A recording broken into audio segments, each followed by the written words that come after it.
Assalamu alaikum. Welcome to my another class. Today's topic is Jane Eyre, written by Charlotte Bronte, presented by Sanjida Mili. নোবেলটি শুরু করার পূর্বে আমরা poets biography এবং Nobel সম্পর্কিত information নিয়ে আলোচনা করব। Charlotte Bronte was born 21st April 1816 in England and died 31st March 1855 in England. Her aged 48. Charlotte Bronte তিনি হচ্ছেন একজন female writer. Eldest of the three Bronte sisters, অর্থাৎ তিন বোনের মধ্যে তিনি ছিলেন সবচেয়ে বড়। She was an English novelist and poet. এই নোবেলটির ফুল নেম হচ্ছে Jane Eyre an autobiography. Jane Eyre এটার রাইটিং পিরিয়ড হচ্ছে ভিক্টোরিয়ান পিরিয়ড। নোবেলটি যখন ফার্স্ট পাবলিশ করা হয় তখন এটার ছদ্মনাম ছিল কারার বেল, পরে পরিবর্তন করে রাখা হয় Jane Eyre. It was written and published in same year 1847. Place setting হচ্ছে northern England and time setting হচ্ছে আর্লি 1800 সেঞ্চুরি। আমরা নর্দার্ন ইংল্যান্ডেরই 4টা প্লেস এই নোবেলটিতে দেখতে পাবো। সেগুলো হচ্ছে Gateshead Hall, Lowood school, Thornfield Manor, Rivers family. The title is an eponymous title novel. What is an eponymous title? যে সকল বই বা নাটকের নাম অনুযায়ী একই নাম হিরো অথবা হিরোইনের হয়ে থাকে, মানে ক্যারেক্টার নেম হয়ে থাকে, সেটাকেই বলা হয় ইপোনিমাস টাইটেল। যেমন আমাদের আজকের টপিক হচ্ছে জেন এয়ার। এই নোবেলটির প্রোটাগনিস্টের নামও হচ্ছে জেন এয়ার। এখন আমরা ক্যারেক্টার্স সম্পর্কে জানব। Jane Eyre, the protagonist and narrator of Jane Eyre. Jane falls in love with Mr Rochester. পরের ক্যারেক্টার হচ্ছে মিস্টার রিড, জেনস আঙ্কেল। পরের ক্যারেক্টার হচ্ছে মিসেস রিড, তার রিয়েল নেম হচ্ছে সারা রিড। জেন এয়ারের 3জন কাজিনসও ছিল, Georgiana Reed, Eliza Reed and John Reed. এরা একজনও জেন এয়ারকে পছন্দ করতো না। পরবর্তী ক্যারেক্টার হচ্ছে বেসিলি, এ সার্ভেন্ট অ্যাট গেটশেড হল। তো মোটামুটি এই হলো আমাদের রিড ফ্যামিলির মেম্বার্স। এবার আমরা দেখব লোড স্কুলের কিছু মেম্বার। শুরুতেই রয়েছে Mr Brocklehurst. Mr Brock is the strict stingy clergyman who manages Lowood. একজন কৃপণ কঠোর একজন ব্যক্তি যে কিনা এই লোড স্কুলটাকে পরিচালনা করেন। তারপর রয়েছে Miss Temple, the beautiful and kindly superintendent of Lowood, the headmistress of Lowood. এই লোড স্কুলের হেডমিস্ট্রেস হচ্ছে এই মিস টেম্পল। পরবর্তী ক্যারেক্টার হচ্ছে Helen Burns, Jane's friend at Lowood school, though she dies early on in Jane's time at Lowood. Lowood স্কুলে Jane এয়ারের একমাত্র best friend ছিল হেলেন বার্নস, যদিও সে খুব তাড়াতাড়ি মৃত্যুবরণ করে। লোড স্কুলের জন্য এই 3টা ক্যারেক্টারই ভীষণ ইম্পর্ট্যান্ট। এরপর আমরা দেখব থর্নফিল্ড হলের কিছু ক্যারেক্টার। শুরুতেই রয়েছে Edward Rochester, the owner of Thornfield Hall and Jane's lover. So এই নোবেলটির হিরো হচ্ছে এডওয়ার্ড রোচেস্টার। এডওয়ার্ড রোচেস্টারের ফার্স্ট ওয়াইফ হলেন বার্থা ম্যাসন, যিনি হচ্ছেন একজন পাগল, ম্যাড পারসন। পরবর্তী ক্যারেক্টার হচ্ছে Adele Varens. Adele Varens is Jane's pupil at Thornfield and Mr Rochester's ward. Adele Varens রোচেস্টারের কোনো একটা মিস্ট্রেসের কন্যা। যেহেতু এডওয়ার্ড রোচেস্টারের ওয়াইফ একজন ম্যাড পারসন, সেই জন্য তিনি ম্যারিড লাইফে হ্যাপি ছিলেন না, আর সেই কারণেই সে বিভিন্ন সময় বিভিন্ন জায়গায় ভ্রমণ করে বেড়াতেন। সেলিন ভ্যারেন্স আর এডওয়ার্ড রোচেস্টার রিলেশনশিপে থাকাকালীন সেলিন ভ্যারেন্স অন্য আরেকজনের সাথে রিলেশনে থাকে। আর যখন এডওয়ার্ড রোচেস্টার কোনোভাবে এই বিষয়টা জানতে পারে তখন সে সেলিন ভ্যারেন্সকে ত্যাগ করে এবং পরবর্তীতে সেলিন ভ্যারেন্স তার নিজের কন্যা এডিলি ভ্যারেন্সকে ছেড়ে ইটালি চলে যায়। আর তখন এডওয়ার্ড রোচেস্টার এই ছোট মেয়ে এডিলি ভ্যারেন্সকে সেখানে একা রেখে আসতে পারেননি, যার ফলে সে নিজের সাথে করে এই থর্নফিল্ডে নিয়ে আসে। কিন্তু সেলিন ভ্যারেন্সকে এই নোবেলটির মধ্যে কোথাও দেখা যায় না। তো যাই হোক, আমাদের পরবর্তী ক্যারেক্টার হচ্ছে Mrs Alice Fairfax. Mrs Fairfax is the housekeeper at Thornfield হল। তিনি জেন এয়ারকে এডিলি ভ্যারেন্সের গৃহশিক্ষিকা হিসেবে নিয়ে আসেন। পরবর্তী ক্যারেক্টার হচ্ছে গ্রেসপুল। তিনি হচ্ছেন বার্থা ম্যাসনস কিপার। এডওয়ার্ড রোচেস্টারের যে ফার্স্ট ওয়াইফ, যিনি পাগল, তার দেখাশোনার দায়িত্বে থাকেন হচ্ছে এই গ্রেসপুল। পরবর্তী ক্যারেক্টার হচ্ছে রিচার্ড ম্যাসন। তিনি হচ্ছে বার্থা ম্যাসনের ভাই। তারপর হচ্ছে Blanche Ingram. Blanche Ingram is a beautiful, haughty and genteel young women, the Rivers family. পরবর্তী ক্যারেক্টার হচ্ছে Hannah. Hannah is the elderly servant at Marsh End. তারপর হচ্ছে Diana Rivers, sister of Mary and ST John Rivers. পরবর্তী character Saint John Rivers is a parson in the village of Morton, honest, kind and sincere. নোবেলটির একটা পর্যায়ে Jane এয়ারকে Saint John Rivers আশ্রয় দেয়। আমাদের পরবর্তী ক্যারেক্টার হচ্ছে John Eyre, James and the Rivers uncle. একটা সময় জন এয়ার জেন এয়ারকে অ্যাডপ্ট করতে চেয়েছিল, কিন্তু দুর্ভাগ্যবশত মৃত্যুর পূর্ব মুহূর্ত পর্যন্ত জন এয়ারের সাথে জেন এয়ারের দেখা হয়নি। কিন্তু জন এয়ার জেন এয়ারের জন্য কিছু সম্পদ রেখে যায়, যেটা ছিল 20,000 পাউন্ড। সো এই ছিল আমাদের মূল ক্যারেক্টারগুলো। এই ক্যারেক্টারগুলো জানতে পারলেই আমরা আমাদের ফুল নোভেলটা কমপ্লিট করতে পারবো। এবার আমরা এটার সামারি নিয়ে আলোচনা করব। The story opens on a rainy November day at Gateshead Hall. Gateshead হল থেকে আমাদের নোভেলটি স্টার্ট হয়। 19th সেঞ্চুরির যত অরফান ছিল তাদের মতোই জেন এয়ারেরও অরফান অবস্থা ছিল। জেন এয়ার এর বয়স ছিল 10 বছর। তার বাবা মার মৃত্যুর পর জেন এয়ারের দায়িত্ব নেয় তার মামা মিস্টার রিড। জেন এয়ার গেটশেড হলে বড় হতে লাগলো তার আঙ্কেলের কাছে।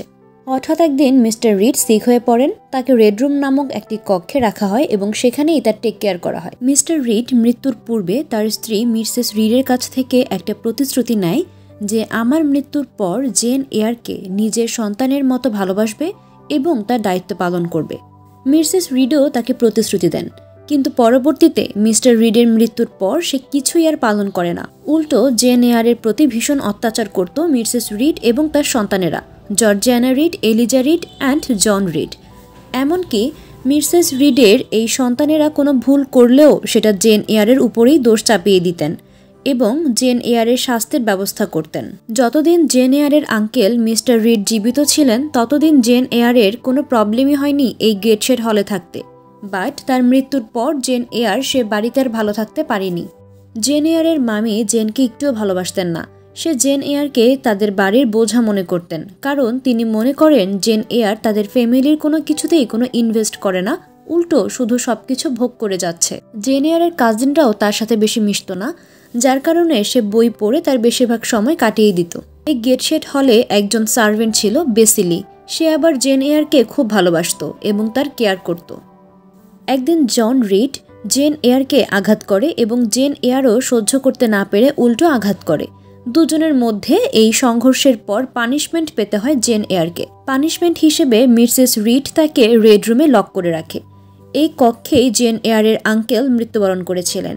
এই রুমে সচরাচর কেউ থাকে না, আর এই রুমটার সবকিছুই রেড ছিল, যার কারণে নামটা হলো রেড রুম। তো জেন এয়ার এই রেড রুমের ভেতর অনেক ভয় পাচ্ছিল, আর রুমটা অন্ধকারও ছিল। যেহেতু জেন এয়ারের আঙ্কেল এই রুমেই মারা যান, তাই জেন এয়ার একটা ভৌতিক ভয়ও পাচ্ছিল। যেহেতু সে ছোট একটা বাচ্চা, সে ভাবতো তার আঙ্কেলের আত্মা মনে হয় এই রুমেই আছে, তাই সে আরও ভয় পাচ্ছিল। ইভেন মাঝে মাঝে সে এটাও ভাবছিল যে তার আঙ্কেলের ভূত তার সামনে দাঁড়িয়ে আছে।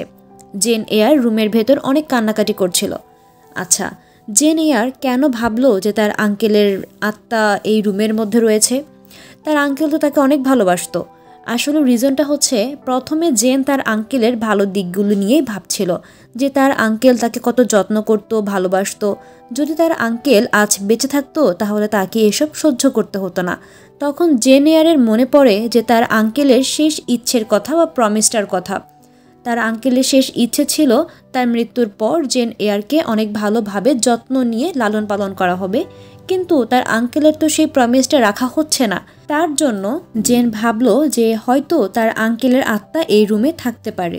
একটা পর্যায়ে জেন এয়ার অজ্ঞান হয়ে যায়। যখন তার জ্ঞান ফিরে আসে তখন সে দেখতে পায় তার পাশে তাদের সার্ভেন্ট বেসিলি বসে আছে এবং তার ট্রিটমেন্ট করছিল মিস্টার লয়েড। মিস্টার লয়েড হচ্ছেন তাদের একজন ফ্যামিলি ডক্টর। যখন জেন এয়ারের জ্ঞান ফিরে আসে তখন জেন এয়ারের সাথে মিস্টার লয়েডের অনেকক্ষণ কথাবার্তা হয়।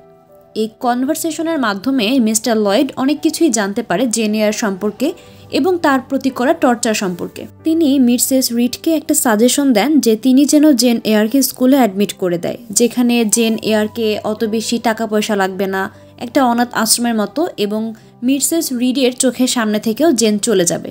এবং এতে মিসেস রিডও রাজি হয়ে যায়। তো কিছু মান্থ পরেই জেন এয়ারকে স্কুলে অ্যাডমিট করা হয়। স্কুলটির নাম হলো লোড।